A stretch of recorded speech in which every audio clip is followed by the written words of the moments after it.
कल्पना कीजिए एक भव्य भारतीय शादी की। हर तरफ रोशनी, शानदार संगीत, खूबसूरत कपड़े और ढेरों मेहमान। हल्दी के पीले रंग से लेकर मेहंदी की खुशबू तक सब कुछ कितना जादुई लगता है। लेकिन इसी दृश्य को रात के 3 बजे देखिए। भारी लहंगे या शेरवानी में सजे दूल्हा दुल्हन, जिनकी आंखों में नींद तैर रही है, फिर भी चेहरे पर एक थकी हुई मुस्कान चिपकी है। कैमरे की हर फ्लैश के साथ उन्हें एकदम सटीक और ऊर्जावान दिखना है।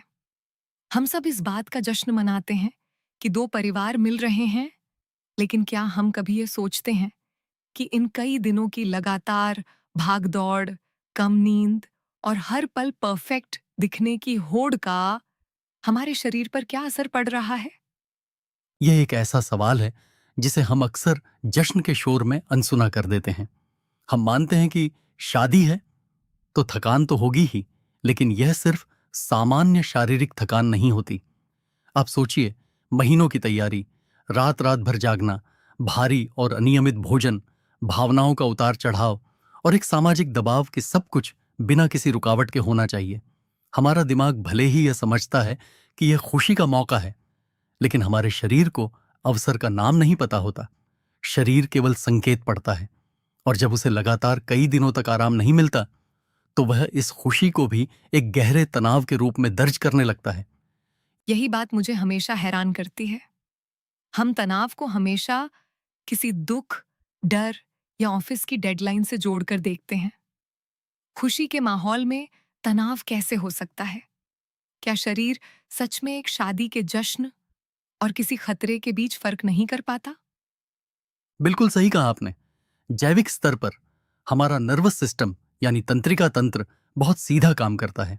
जब आप लगातार तेज रोशनी में होते हैं, शोर के बीच होते हैं, लोगों से घिरे होते हैं और आपकी नींद पूरी नहीं हो रही होती है, तो शरीर को लगता है कि आपको लगातार सतर्क रहने की जरूरत है। ऐसे में शरीर में कॉर्टिसोल नामक हार्मोन का स्तर बढ़ने लगता है। सामान्य दिनों में कॉर्टिसोल सुबह के समय ज्यादा होता है ताकि हम उठकर काम कर सकें, और रात को यह कम हो जाता है ताकि हम गहरी नींद ले सकें। लेकिन शादी के दौरान यह चक्र पूरी तरह उल्टा हो जाता है। रात के 2 बजे भी डीजे बज रहा है, तेज रोशनी है और अगले दिन की रस्मों की चिंता है। ऐसे में रात को भी शरीर पूरी तरह से सक्रिय रहता है। मतलब हम बाहर से तो उत्सव मना रहे हैं, लेकिन अंदर हमारा शरीर एक तरह के आपातकाल या इमरजेंसी मोड में काम कर रहा है। ये तो बहुत ही विरोधाभासी स्थिति है। और सबसे बड़ी बात यह है कि भारतीय शादियां एक दिन में तो खत्म होती नहीं हैं। हल्दी, मेहंदी, संगीत, फेरे, रिसेप्शन, ये एक लंबा मैराथन है। लोग अक्सर कहते हैं कि अभी सोने का समय नहीं है, शादी के बाद आराम कर लेंगे। क्या ये बाद में आराम करने वाली सोच शरीर के लिए सही है? बिल्कुल नहीं। यह एक बहुत बड़ी गलतफहमी है कि आप कई दिनों की नींद का कर्ज एक दिन सोकर चुका सकते हैं। जब आप लगातार कई रातों तक अपनी नींद से समझौता करते हैं, तो शरीर के अंदर सूजन, जिसे हम इन्फ्लेमेशन कहते हैं, बढ़ने लगती है। आपकी प्रतिरक्षा प्रणाली यानी इम्यून सिस्टम गड़बड़ाने लगता है। आपने ध्यान दिया होगा कि अक्सर शादियों के ठीक बाद दूल्हा दुल्हन या उनके परिवार के मुख्य सदस्य बहुत बुरी तरह बीमार पड़ जाते हैं। उन्हें तेज बुखार या सर्दी जुकाम हो जाता है।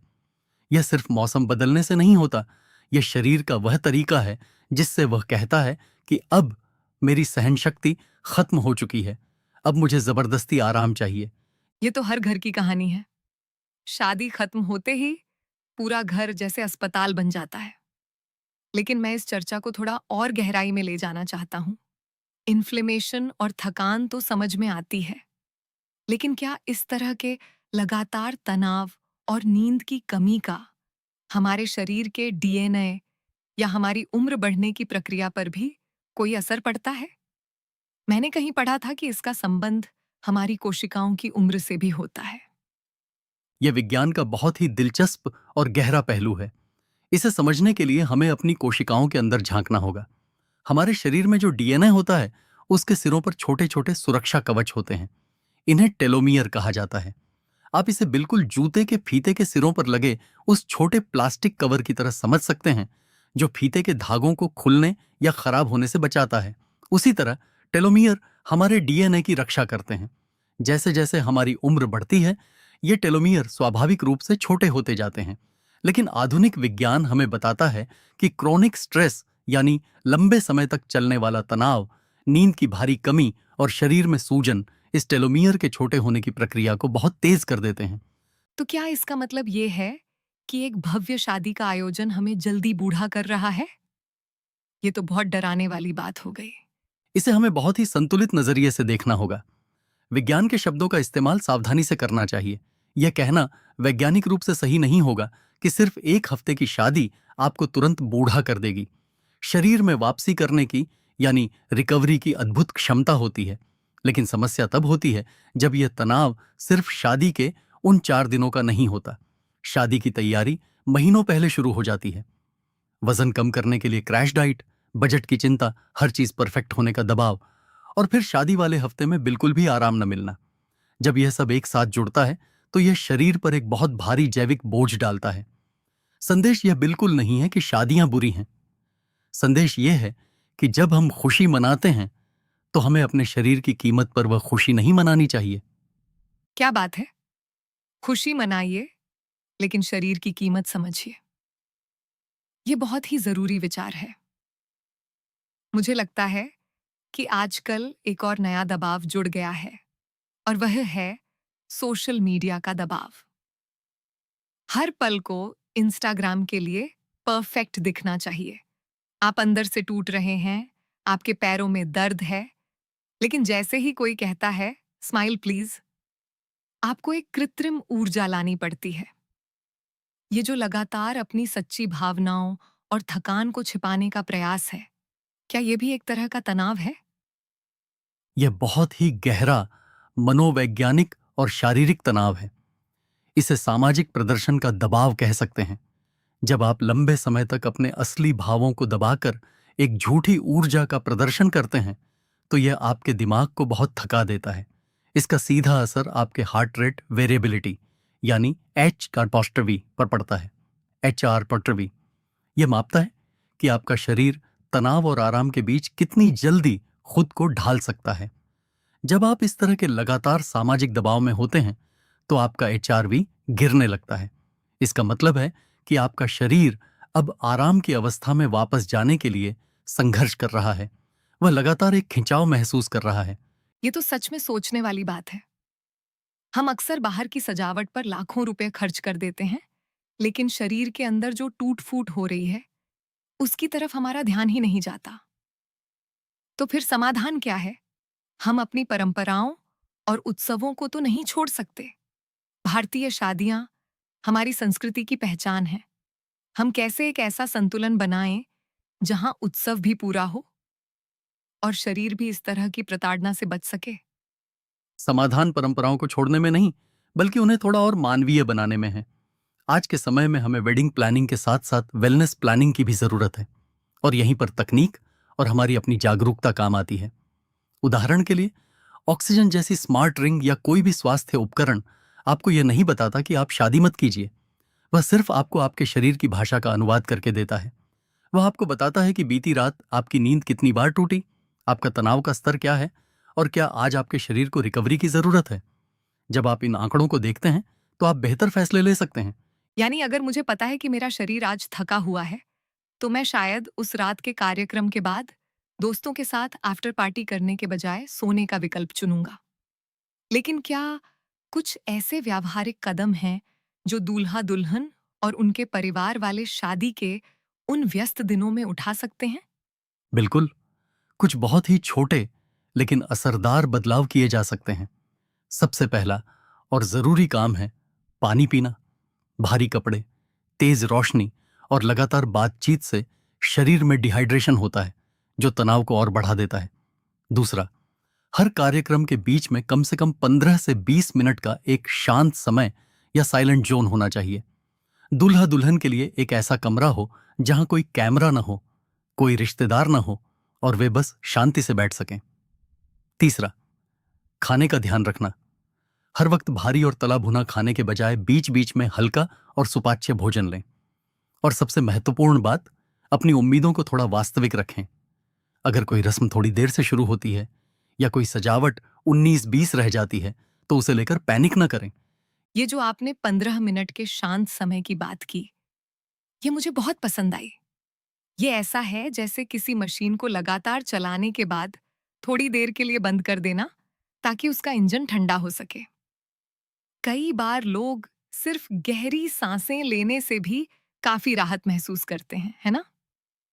बिल्कुल, सांस लेने के छोटे छोटे अभ्यास शरीर के तंत्रिका तंत्र को तुरंत शांत करने का संकेत भेजते हैं। आप सिर्फ 4 सेकंड के लिए गहरी सांस अंदर लें और 6 सेकंड में उसे धीरे धीरे बाहर छोड़ें। अगर आप यह दिन में 3-4 बार सिर्फ 2 मिनट के लिए भी करते हैं तो यह आपके शरीर के कॉर्टिसोल स्तर को नीचे लाने में बहुत मदद करता है। यह शरीर को बताता है कि सब ठीक है, कोई खतरा नहीं है, हम सिर्फ जश्न मना रहे हैं। सोचिए, अगर शादियों में एक रस्म ऐसी भी हो जहां सब लोग बस 5 मिनट के लिए आंखें बंद करके शांति से बैठें और गहरी सांसें लें, तो कितना अच्छा हो। खैर, ये तो शायद मजाक लगेगा लोगों को, लेकिन इसके पीछे का विज्ञान बहुत ठोस है। मुझे लगता है कि यह चर्चा हमें एक बहुत ही महत्वपूर्ण मोड़ पर ले आती है। हम अक्सर समाज को दिखाने के लिए या एक परफेक्ट याद बनाने के लिए अपने वर्तमान को इतना कष्टदायक बना देते हैं। हम भूल जाते हैं कि यादें शरीर से ही बनती हैं। आपने बहुत गहरी बात कही है। जिस शरीर से हम नाचते हैं, मुस्कुराते हैं, अपनों को गले लगाते हैं और जीवन के एक नए अध्याय की शुरुआत करते हैं, उसी शरीर का सम्मान सबसे पहले होना चाहिए। अगर नींव ही थकी हुई और कमजोर होगी तो उस पर खुशी की इमारत कैसे टिकेगी? स्वास्थ्य के साथ मनाई गई शादी हमेशा अधिक सुंदर होती है। संगीत हो, लेकिन नींद को दांव पर लगाकर नहीं। रिश्ते निभाए जाएं, लेकिन खुद को निचोड़ कर नहीं। ये एक बहुत ही सुंदर और संतुलित विचार है। मुझे यकीन है कि जो भी लोग आज हमें सुन रहे हैं, खासकर वे जिनके घरों में शादियों की तैयारियां चल रही हैं, वे इस बात पर जरूर विचार करेंगे। शादी दो लोगों और दो परिवारों को जोड़ने का उत्सव है। इसे शरीर को तोड़ने की रस्म नहीं बनना चाहिए। खुशी मनाइए, लेकिन अपने शरीर की आवाज को सुनते हुए। बिल्कुल, और यही असली स्वास्थ्य बुद्धिमत्ता है। जब आप अपने शरीर के संकेतों को समझना शुरू कर देते हैं तो आप बीमारी का इंतजार नहीं करते। आप पहले से जागरूक हो जाते हैं कि कब आपको रुकना है, कब पानी पीना है और कब यह कहना है कि बस अब मेरे शरीर को थोड़ा विश्राम चाहिए। बहुत बहुत धन्यवाद। आज की यह बातचीत सच में आंखें खोलने वाली थी। हमने हमेशा शादियों को सिर्फ कपड़ों, जेवरों और खाने के नजरिए से देखा था, लेकिन आज हमने इसे कोशिकाओं और टेलोमियर के नजरिए से देखा। उत्सव जरूरी हैं, परंपराएं जरूरी हैं, लेकिन संतुलन सबसे ज्यादा जरूरी है। तो दोस्तों, अगली बार जब आप किसी शादी में जाएं या अपनी खुद की शादी की तैयारी करें, तो उस चमक दमक के बीच अपने शरीर के उस शांत कोने को जरूर याद रखें, जिसे बस थोड़ी सी नींद और थोड़े से पानी की जरूरत है। आज के लिए बस इतना ही। अपने शरीर की आवाज सुनते रहिए और स्वस्थ रहिए।